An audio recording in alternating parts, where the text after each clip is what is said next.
Hi, everyone, and welcome back to another episode of Boomer and the Millennial.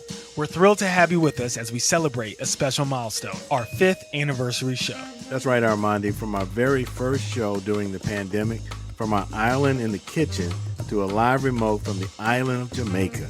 This has been an incredible ride so far, and thanks to all of you in the Boomer and Millennial Nation for making it happen.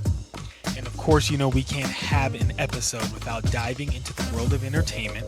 So today we will be discussing the hit movie, Sinners. Oh boy, I'm Reggie the Boomer. It's our anniversary, and we are so happy you're here to celebrate with us. And I'm Armondi the Millennial, and after 5 years, we are still back at it like a crack addict. Okay.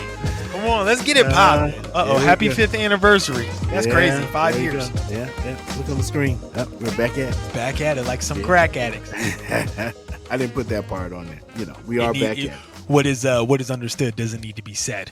Oh, there you go. Well, happy anniversary. First show premiered on May 31st, 2020. That's crazy. Yeah, we were all sequestered and it doesn't even seem like it's been that long. That's the crazy part. I know. But here we are 5 years later, and we have beat the odds because many of the podcasts started during the pandemic are all history now.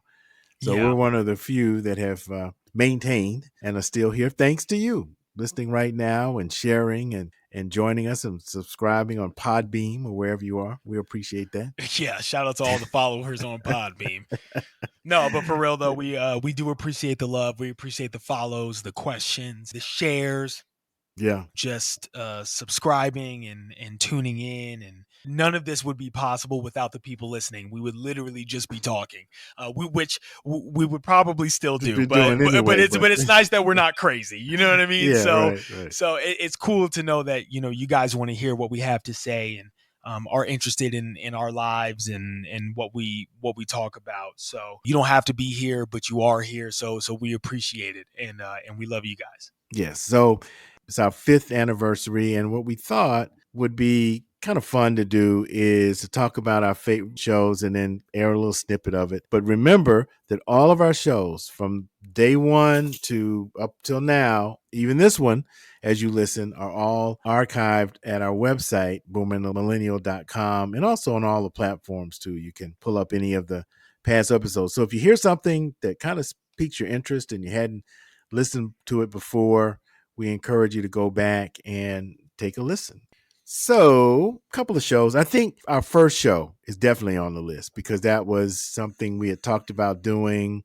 We did it right here from our island here in Atlanta before you were married and babies and all that stuff. I remember setting up the audio board, and we didn't use the virtual platform that we have now. Yeah, it was pretty cool. I didn't know how long it would last, but it was cool that, we were able to sustain it for so long. But it's right here from the island. Yep. And here's a snippet from our very first show. Yeah, there we go. Wow. Look at you. Tech genius over here. Like you do radio or something like that. Yeah. Our first podcast, and we can't even hit the record button. I know. This is terrible. But it took the Boomer to work that out. Yeah, well, Hey, guys. Welcome to the very first episode of our podcast, Boomer and the Millennial. I'm Armondi, and I would be the Millennial. And I'm Reggie, Boomer, the dad. Yeah. And all we are related. So FYI. So we are related.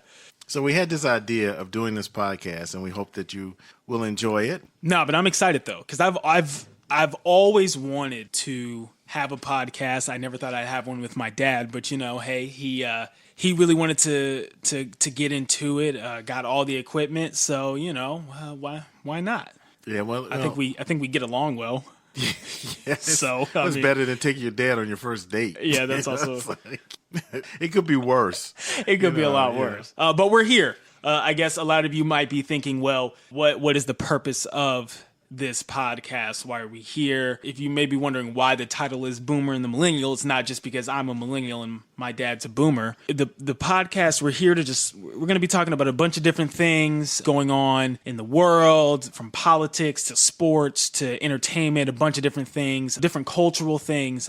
But I think the main thing is that we're trying to show that though there is a generational gap between the two of us, we have a lot of similarities. I think a lot of people think that boomers and millennials are two totally different generations that have nothing in common and they each do things their own way. And while that is true to an extent, we actually have a lot more in common than what meets the eye, I think. Yeah, I think when you pull back all the layers, everything from how you get your information to relationships, we're going to touch on a lot of different things. And we're going to start off every podcast really kind of looking at some of the current affairs, things that are happening in the news and around. We'll also kind of look at different topics. So I've got a little cough. Guess I shouldn't say that. Yeah, no. Let's in the landscape. Yeah. Okay. Well, I had it for, make sure you're 6 feet away from me while we're recording. Yeah, social distancing. Right. Correction. He does. Just for the record, he doesn't have corona or COVID-19. For all of you who want to be politically correct. It's probably just like allergies or something. Yeah, it's something I've had. I mean, I check my temperature every morning and yeah, it's still like 97.5, 98. So you're still good. Yeah, in the lower band of the FM. Right. As long as I don't get into like 101.5. Yeah, then we have a problem. Yes. So we're here, and I guess that's a segue into what's on everybody's mind. Though we're gonna try to keep it informative but light. If that's I don't know if that's even possible, but I don't know. It's like everybody knows that we're all affected by COVID-19, aka coronavirus, the pandemic that has struck the entire world at this point. Yeah, I'm pretty sure it's safe to say. Yeah, everybody's kind of dealing with that. We've been forced to do our show in our kitchen. Right. Well, we always do. We always do this in the kitchen. But but anyway, we would have to if we were doing it somewhere else. We'd have to do it from home. So it's just I don't know. It's just a lot going on with this whole thing. And we said we're going to talk about the kind of the generational attitude towards the coronavirus. I think a lot of young people and millennials, and sometimes that description is given to anybody that's like 16 or older. Right. And I think that does a little disservice because actually millennials right now are 23, right? To 40 this year. Yeah. So you're really not talking about young people. You're talking about Gen Zers, the ones that you see on spring break. Right. That's what I'm saying. First of all, like you were saying, let's not get it twisted. Okay. It is not us millennials that are out there partying and not caring about coronavirus. And for all of you who are younger, who are going everywhere, even though you're supposed to be social distancing, for those that are like, I'm not going to let this ruin my spring break and my partying and everything. You guys are idiots because you're the reason why this thing is continuing to spread. And I can safely say that. So, anything you I was looking at from the first episode or just like any episode. Yeah, any episode that comes to mind for you. Oh yeah, because I was looking on the website. Sheesh. It's so funny because September 29th, 2020, Boomer and the Millennial Relationship, episode 5 was a good one. We were mourning the loss or rather celebrating the legacy of Chadwick Boseman at the time, which seems so like it was so long ago. And there was a lot of racial injustice going on. So I'm sure I don't remember everything from the episode. We were also talking about relationships and stuff. So I don't remember everything, but I'm sure that just jogs my memory of like a really good episode. Yeah. Which one was that now? Episode 5 from season 1. Yeah. Boomer and the Millennial, The Relationship, episode 5. And here's a snippet from that particular episode. Oh, yeah. Sorry. Yeah. So this birthday will be a little different, in a sense. Why you say that? Huh? I know what you're trying to segue into. It's gonna be a little different, especially after last birthday, because last birthday was. I mean, we don't have A1. We don't have to go down that road quite yet if you're not ready. I mean, it's been. I don't know exactly how long it's been. And we're referring to your my breakup. Yeah. With my ex-girlfriend. If it's difficult, It's gonna be a little, I mean, it's not that. We can talk about it over subsequent episodes. Okay, well then, I mean, what in that regard do you want to talk about? Because it's like, well, is it hard to break up during COVID? I think it's hard to break up in general. Okay, I think it depends. I mean, not really. Well, look at it this way. Okay, you got two options. No, you have a few options, but say you break up in person, right? You get, say the person cries, you're crying, it's tough. You're breaking up for whatever reason, right? In person, you got to deal with that face on. Right. It's like this person's in front of me, this person's crying, they're upset. There's a whole lot going on. With COVID, it's kind of like, oh, it happened over FaceTime, so. But that's still like in person. I mean, yeah, because yes, it is. But so, I mean, it's also different. But okay. Than in person. Okay. Though. But it's also better than like a text. Yeah, or nothing at all. Or nothing, or you just stop talking to the person. Which is my strategy. I mean, hey, if it works, But I hadn't talked to you in a month. Oh, shoot. I'm sorry. I must have missed something. I don't know. You just hope that I just fade from your memory. No, I don't think that's the right way to do it. No, it really isn't. But that's the. But I mean, if it's worked in the past, No, it doesn't work. But that's just a guy's way of breaking. Ghosting. We don't really. Yeah, well, we didn't have a term for it then. Yeah, we were just hightailing it out. No, I wasn't. I'm not about that. Well, that's good. I'm proud of you for that because you do face it and you get through the emotional phase. And it's a daily thing. I'm still dealing with because it was a serious relationship, and I still care about my ex. And can we say her name? Is that weird? I don't. Yeah, you don't have to. Oh yeah, okay. And I am in no way bashing her at all. Like, there's no reason to. Like, I was the one that ended things, and it wasn't because of her.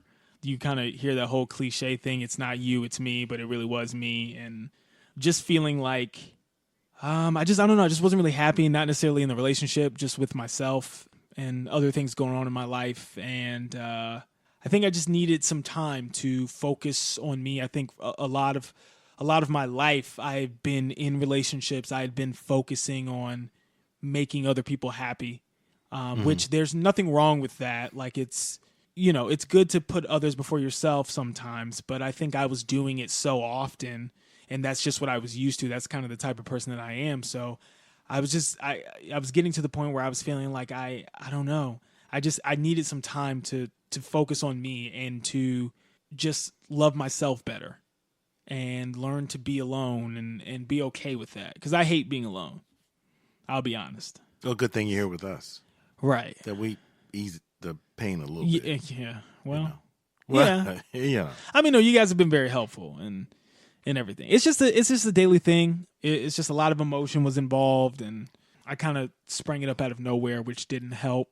I mean, it was one of those things where I've been kind of having those feelings for a little bit and trying to suppress them just because, I wanted to continue to make her happy and just didn't want there to be any issues. I don't like confrontation in general as a person. So if I can avoid it, I will. You know what I mean? So, but you just get to a point where it's like, can you keep, if it's an internal thing and it keeps weighing on you in the back of your mind and stuff, it's like, how long can you keep that up until you feel like you really need to do something about it? Yeah, I like the one we did on the anniversary of the Space Shuttle Challenger tragedy. I think that was 25 years. I can't remember the anniversary, but we had Carl McNair on who talked about his brother who was on that ill-fated flight, Ronald McNair, and also the foundation that has endured and been around and helping other young people interested in engineering and physics and aerospace technology and things like that,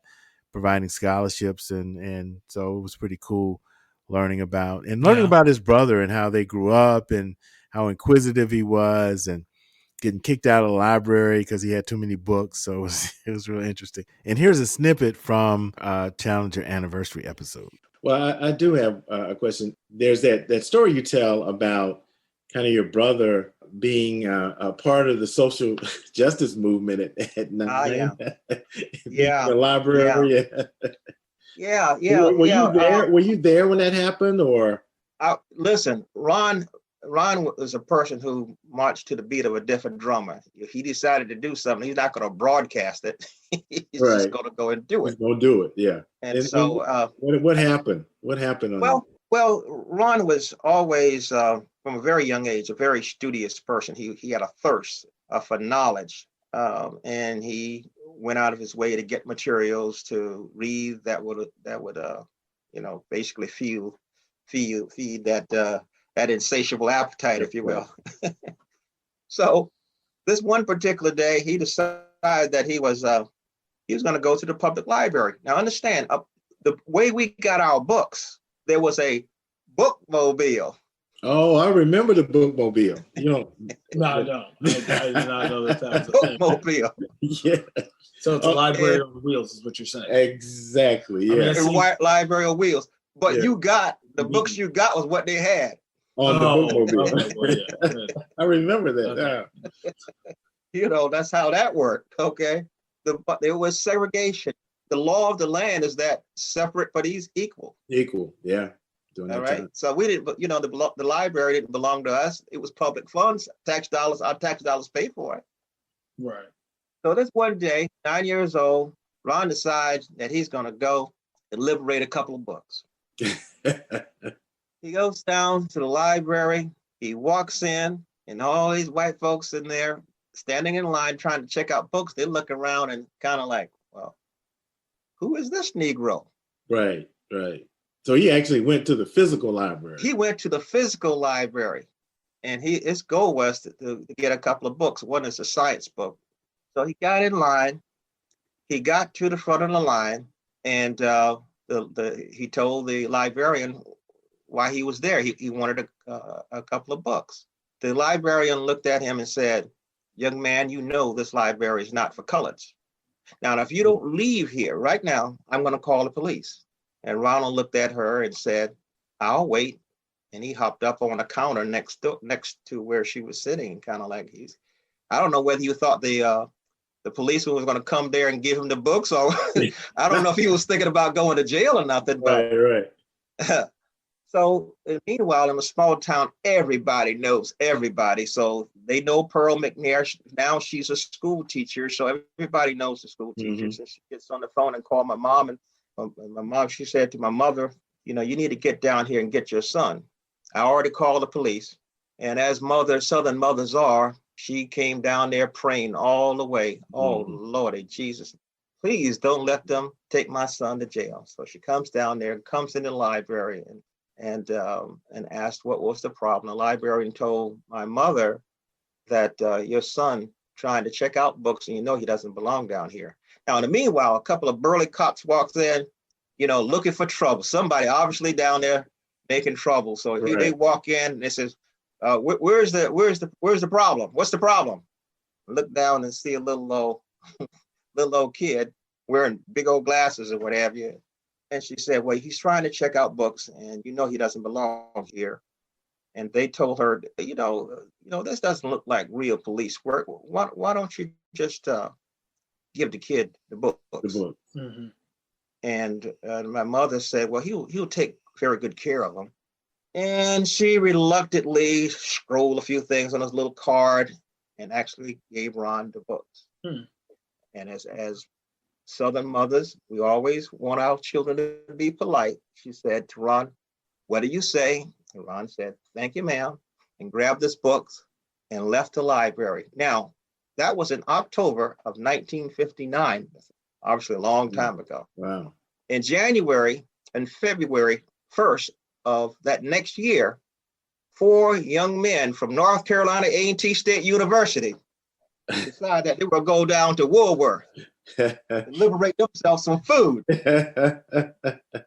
So quiet as it kept, I love my alma mater, but Ron actually started the civil rights sit-in movement. So that was his contribution to the an act of civil disobedience. Now you know the rest of the story. You mentioned that your brother was very. Any others come to mind? I mean, we had Yeah, definitely. The investment episode, November 16th, 2021, where we had Lisa Bynes on, giving Yeah, some that was really your good favorite. investment. Yeah, man, let me tell you, that was some great investment advice. I'll be honest with you, I haven't done anything that she said, but man, go back and listen to it. Be smarter than me. Thankfully, like, I have a wife who's smarter than me, and we're probably doing those things because of her. You know what I mean? But go back and listen to it. Like, it's a really good episode. You'll learn a lot of investment tricks, stuff that'll save you money. Like, and in this economy, that's exactly what you need. Yeah. So that was one of my. Oh, go ahead. You know, I was gonna, and here's a snippet from that particular episode. Oh, yeah. Sorry. Yeah. So the thing that happens on Wall Street when you have, some money, I don't know. A lot of people, some companies don't even want to deal with you until you have significant amounts of money. Mm-hmm. There's some brokers or wealth managers, if you don't have at least $1 million, don't even ring their phone. Right. They don't Right. want to deal with you. But anyway, so Warren Buffett bet some billionaire hedge fund guy that the S&P 500 would outperform his hedge fund over a 10-year period. And lo and behold, because of the ups and downs, they're going in and out. They're buying Microsoft or Apple on a good day and selling it on another day. However their algorithm worked, Warren Buffett won the bet. Over the 10-year period, the gains in the S&P 500 were higher than this hedge fund, where some people literally pay fees. I mean, fees in the hundreds and thousands and millions to be in these hedge funds. And all you had to do was put your own money in the VOO or VTI, and you're beating the most brilliant people on Wall Street. Because the key is, Armondi, there's so many variables in life, and humans follow a herd mentality. So on any given day, any given year, we don't know what's going to happen. No one knew COVID was going to happen. We don't know these things. So markets go up and down constantly.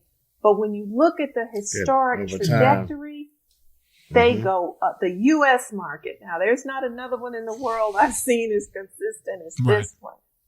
And one thing my father taught me growing up, if you want to know something, you want to do something, ask someone who has done it and succeeded in it and follow their lead. So once I started following Warren Buffett and putting every penny in the S&P 500, it's been a wonderful joy and peace to see the portfolio grow and to be able to see how I can leave an inheritance for my daughter who's now in high school. The stock market, the key to getting wealthy, it's money and time. Even a little bit of money. I mean, $1 a month turns into $36,000 over a 60-year period. $10 turns into $360. So that just goes to show you it's the time element. Now, most people, I mean, they want to put in $1 today and take out $1 million in 2 weeks. Of course. That doesn't happen. Yeah, but that's why I just try to instill with young people, with your first job, and one of the greats, you can Google who said it. I think it was Rockefeller. It was either Rockefeller or Ford who said, pay yourself first. And the way you pay yourself first is to open that Roth IRA and invest in one of those ETFs that follow the S&P 500 or total market, even if it's only $1. Gotcha. Right. I'm with that. Oh, So Armondi, it's at important. 25, you have to pull up a compound interest calculator. This is another thing I like for young people to do, because yes, you can definitely be a millionaire by 20, 30 years. Just depends on how much you put in. I mean, more than that if you're willing to really throw a few thousand a month in the market. But if you pull up compound interest calculator and just very conservatively compound it at 10% a year, because on average the S&P does 10% a year with, I say, a 2% variance, because the last 10 years it's been closer to 14%. But you never know. Just give yourself, it's conservative, 10% and see what that does. It's gonna blow you away. Okay. Oh, go ahead. And you're love me one day, maybe when I'm not here, 30 years from now. You're gonna say, "I'm so glad I met that white lady who went Yeah, no, you were talking about how you learned by listening to someone who has done it before. So I'm listening to you. So that's it's just it just trickles down. It just trickles down. So that's great, and there's so much useful information that I didn't know about. And trust me, this will not be the last time that you hear from me. This is good stuff to learn. Yeah, so I'm getting there. Not like Lisa though. I like to have the grandparent talk. So as you get married and have little ones, I'm going to be pushing your dad. He could at least open that custodial account. They could at least get $1 a month from grandpa. Gotcha. Because The Land and Freedom Show, I think that was the first show that we... What's so crazy is none of these I expect you to say. Really? Yeah. Yeah, it's crazy to me that now let me say this. All of these episodes are fantastic and some of my favorites as well, but it's so crazy that you haven't mentioned a specific episode being one of your favorite episodes. But it's fine because we all know. No. Keeping the last. Oh, no. Yeah, sure. Because we all know that this has to be one of my favorite episodes. Oh, it is. For sure. Go ahead. And if you don't know what I'm talking about, then you're new to this and you're not true to this, okay? Because if you were really a member of Boomer and the Millennial Nation, then you know exactly what I'm getting ready to talk about and what episode I'm getting ready to name. If you really know us, if you really know Reggie the Boomer and Armondi the Millennial, you know. What is that episode? We have to talk about it. February 20th, 2022. We are the champions again. Go Georgia Bulldogs. Sick 'em. And also, if you go back just a little bit in November, right? You have when the Braves won the World Series. Also huge, one of my favorite episodes.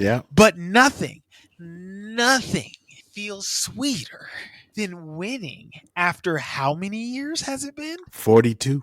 Okay, you were at the first one. Yeah, I was there. Oh, you know what's... Oh, go ahead. I'm sorry. I was there in 19... it was 81, that January. That was the I Will Eat My Hat episode. Yep. Yeah, it sure was. Yes. Yeah, yep. And we beat Alabama. That's even better. Listen, I can't explain the... Man, that's what I'm saying. Nothing will... you know? Here's a snippet from that episode. Please just go listen to that episode. We were fired up. Okay, wait, hold on. Oh, he gets sacked, and I was looking so bad. 8 minutes left. It's 18-13. He threw that bomb off. Oh, and I remember they threw a flag, and we were like, "Oh boy, here we go." We were like, "Here we go." Stetson Bennett looked so calm when he threw that pass, too. Like afterwards. Yeah, I hear you. Sorry, I had to relive the moment. Yeah, I had to relive the moment real quick. Yeah, oh my goodness. Okay. All right, settle down. It's okay. It's all right. Sorry. It's all right. Hey, everybody. Welcome to this special episode of Boomer and the Millennial. We are the champions once again edition. That's right. First the Braves and now the Georgia Bulldogs, and we will get into that. All right, so join us now for this championship edition of Boomer and the Millennial. I'm Reggie the Boomer. I'm Armondi the Millennial, and we are back at it like a crack addict. Like a championship. Crack addict. Okay. Little championship crack addict. Yeah.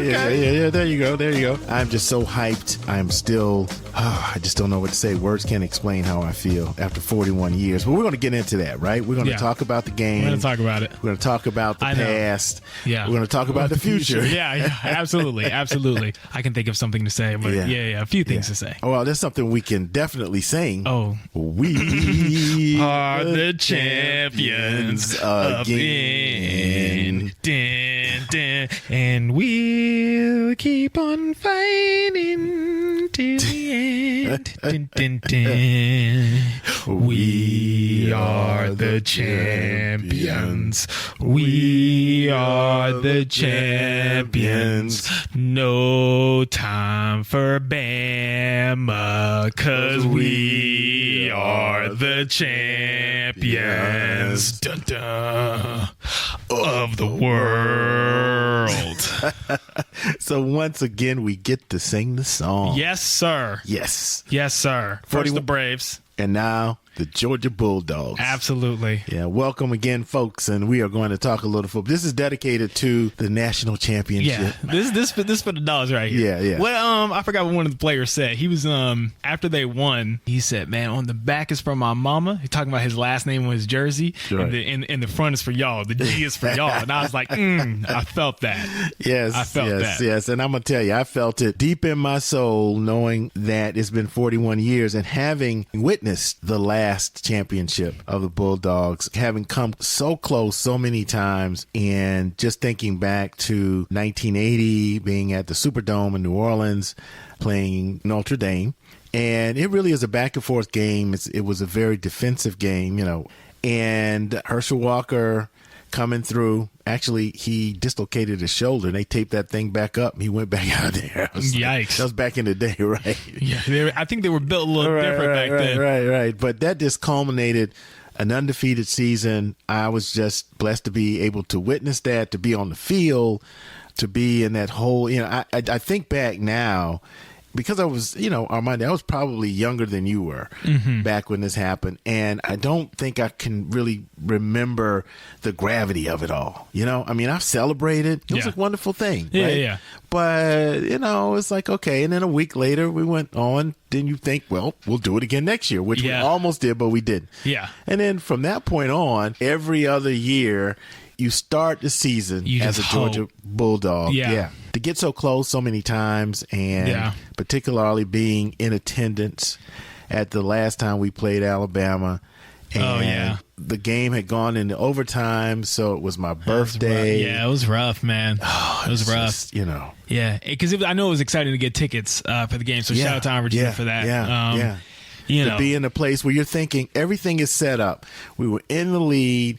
Yeah. It was at home. Yeah, third quarter for me. Yeah. Fourth quarter for me was like, we're going to win this thing. It's going to be my birthday. It's going to be a wonderful celebration. And fast forward 3 years, and here we are. It's the day after my birthday. We're in the third quarter, and it doesn't look too good. Yeah. I don't even remember where I was when I was watching that game, but I know wherever I was heartbroken. Yeah. So where I was so elated 3-4 years ago when we had the lead in the third quarter, going into the fourth quarter this time, I was a little concerned. Yeah. Not just concerned. I was upset. Upset enough to eat a hat. Yeah. Because, should I play the clip? What'd you say? If we win with Stetson Bennett, I will eat my old Georgia hat. I got the salt, I got the hat, I will eat it if we win a national championship with Stetson Bennett. Prove me wrong, Stetson! Okay, now you have to understand, you have to put that clip in context. Oh, really? Yeah. Oh, okay. I will be making sure that you eat the hat. People were hitting me up. Like, you have to eat the hat. Right, because you posted it on social media. Thank you. Yeah, well, what can you say? Man, let Go me tell Dogs. It was Come great. on, It was listen. great. It was just And then did it again. Then did it again. Yes, I tell you, that was just incredible. And one of the last ones I had, of course, that had to be at the top, and I think too that was one of the most listened to episodes that we've ever had. Yeah, because they know what's up. Yeah, but I will say, the times we've been able to record and live from Jamaica, we've had 3 different episodes. We've recorded at the villa, recorded out by the ocean, the beach. Yep. We started out on an island in the kitchen, and we moved to the island of Jamaica. It was we mentioned that in the intro, but here's one from Jamaica. I'm Reggie the Boomer. And I'm Armondi the Millennial, and we are back at it like a crack addict. This time from beautiful Jamaica. Oman. Oh, how did I just know that you were going to say that? I just knew the Mon was coming. See, that's why I didn't do a Jamaican accent, because for all of our Jamaican listeners, I'm not gonna butcher that. But just know I do it privately, just not on the podcast. No, I get it. I couldn't help. You might be able to hear the waves in the background, hopefully, as we come to you under the palm trees. We got some pictures we're going to post on the website. But as we come to you live, as Armondi mentioned, from the Half Moon Resort here in Montego Bay, or as they call it, Mo Bay, Jamaica. at Sunrise Beach. Yeah. It really has been just a wonderful, wonderful time. This is our last day. Yeah. So we wanted to make sure we bought our little recorder and the mics and thought we'd try to do this remotely. We were determined to record an episode in Jamaica. So here we are on the last day. Better late than never, you know? This is true. And we hope you enjoy this, our summer end Labor Day special segment of Boomer and the Millennial. I don't know, what's been your best, time here? What are you, more memorable time?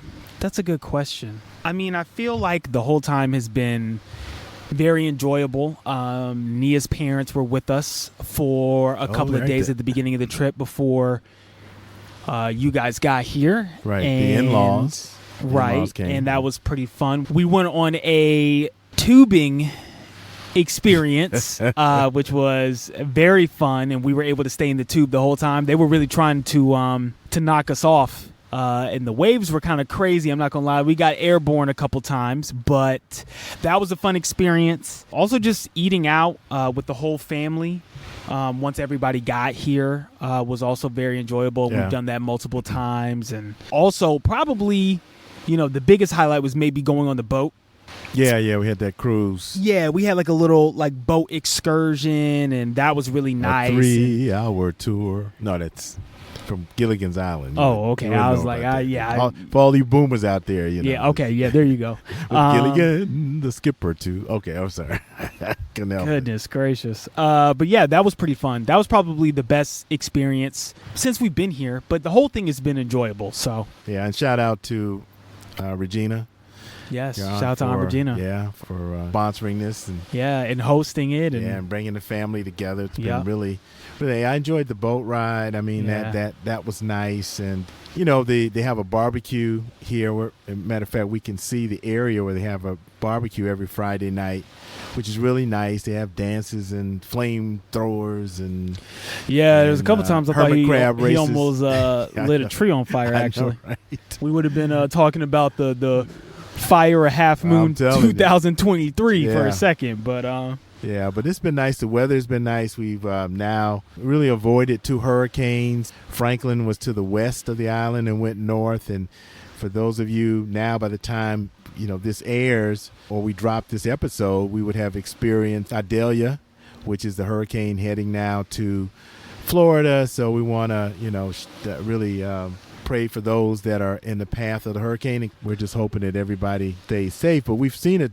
develop right around the corner from us. But, the weather here for the last couple of weeks have been just really, really nice. Yeah, we did experience some rain a couple times, which is to be expected. But for the most part, the weather has been beautiful. It's been hot.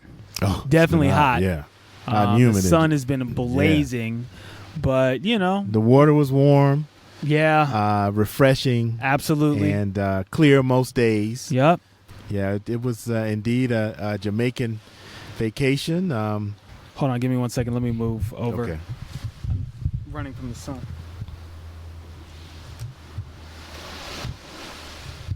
That was close. Okay, cool. All right. So, your mom and I had some travel over the holiday, over the summer rather, but you've been traveling, getting ready to travel. Oh goodness, yeah, it's a lot going on, people. It's a lot going on. As my dad mentioned in the intro, moving to Denver, Colorado. Yeah. The Mile High City, and a lot of you might be wondering, Denver, that's pretty random. Well, you'd be correct. Yeah, it's kind of a longer story, but and Nia and I were visiting, and she had a business trip there, and she was really falling in love with the city, and I flew out there and for the weekend, and we were experiencing it together, and kind of just had a lot of things sort of line up. We were looking to leave LA.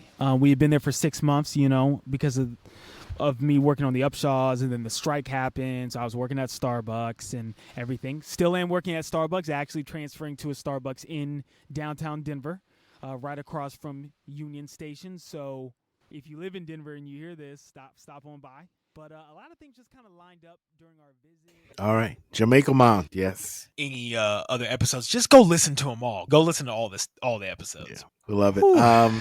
Okay. I saw the movie Sinners. That's what we're going to talk about. Yeah, what'd you think? I think that I think it was great. You're right. Michael B. Jordan should definitely. Best performance. He will be nominated. He should get the nomination.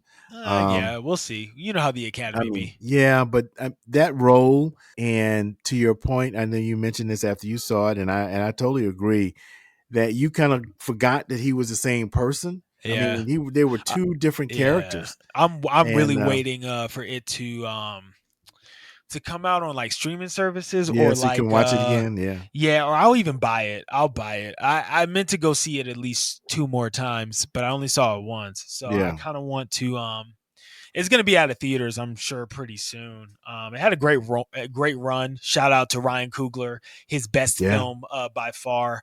You know, Michael B. Jordan's best performance, hands down. Supporting cast was great. Music, soundtrack, wonderful. It's not a perfect movie, and it's all subjective. I gave it a 10 out of 10. My first 10 out of 10, actually. And you can cry about it if you want. I don't care.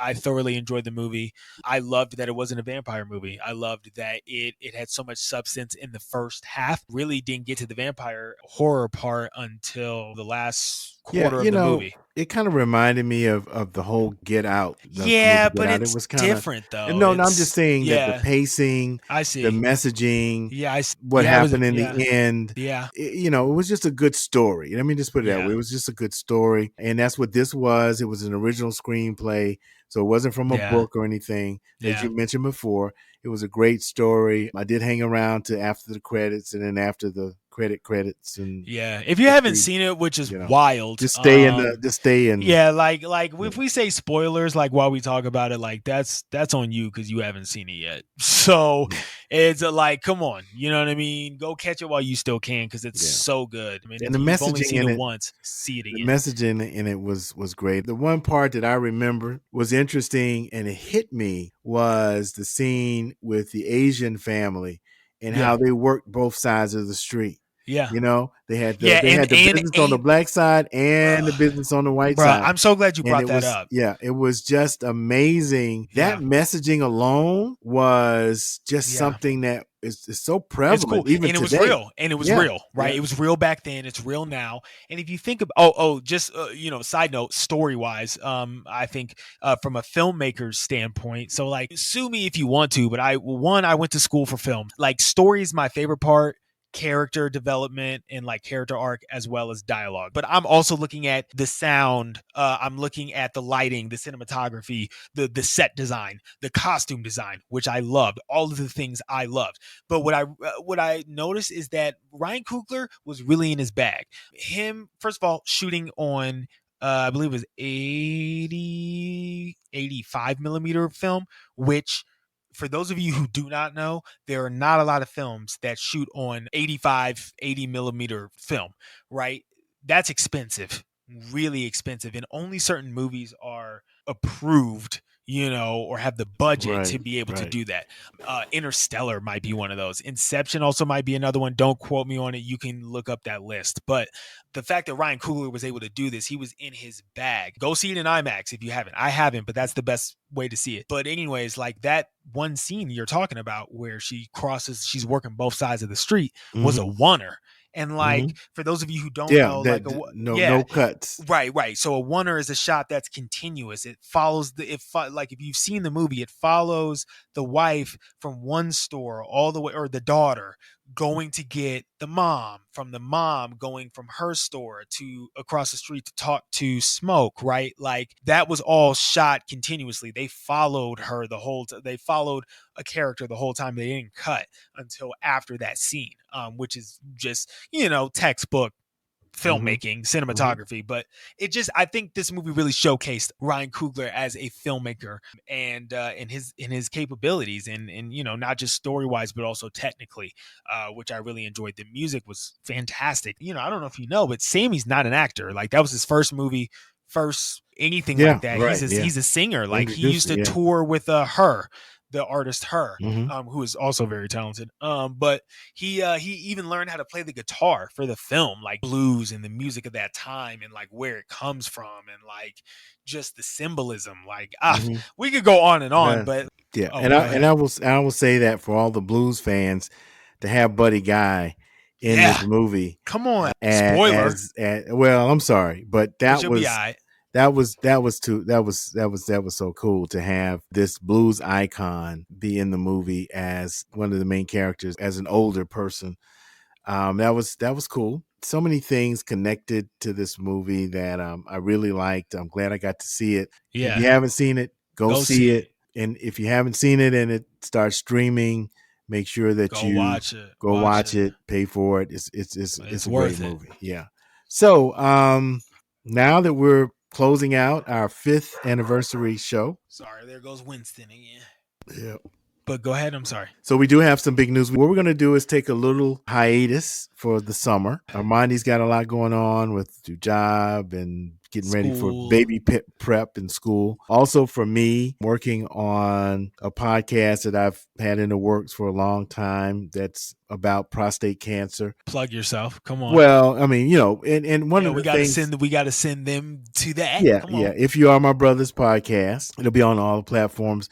For me, it's been a prostate cancer journey for 12 years. Just recently having what they call is a biochemical reoccurrence, which means that some things have come back. And so we've got to address that. Nothing really serious, hopefully, prayerfully. That's a second part of the journey, which really has been a catalyst for me, motivated me to do more. I mean, I've done some things, but because of work and other things kind of gotten in the way, but now it's so like front and center again. So I'm not going to miss the opportunity to get the word out, to let everybody else know how important it is. I'm working on that over the summer, but also we're going to be releasing some of our favorite interviews.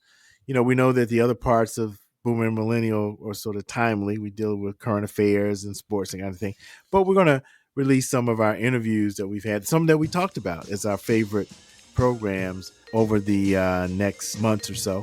Give us all kind of a breather. And then we're going to be back in September with, hopefully, prayerfully, a new addition to Boomer and the Millennial. Can't wait. We're excited. I think that we should look to do it soon after in celebration.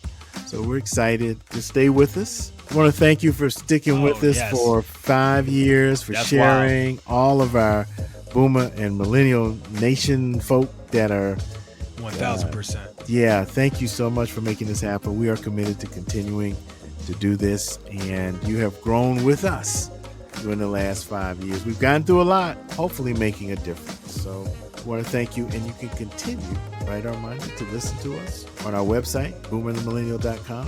Absolutely.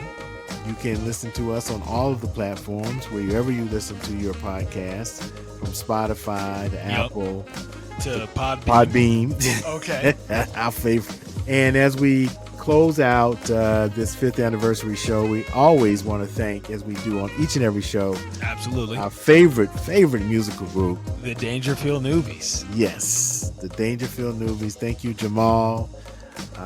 Thank you, Mark Angel, for allowing us. I was going to say that was one of my favorite episodes too. Yeah, we do. We brought them on and talked to them about the music.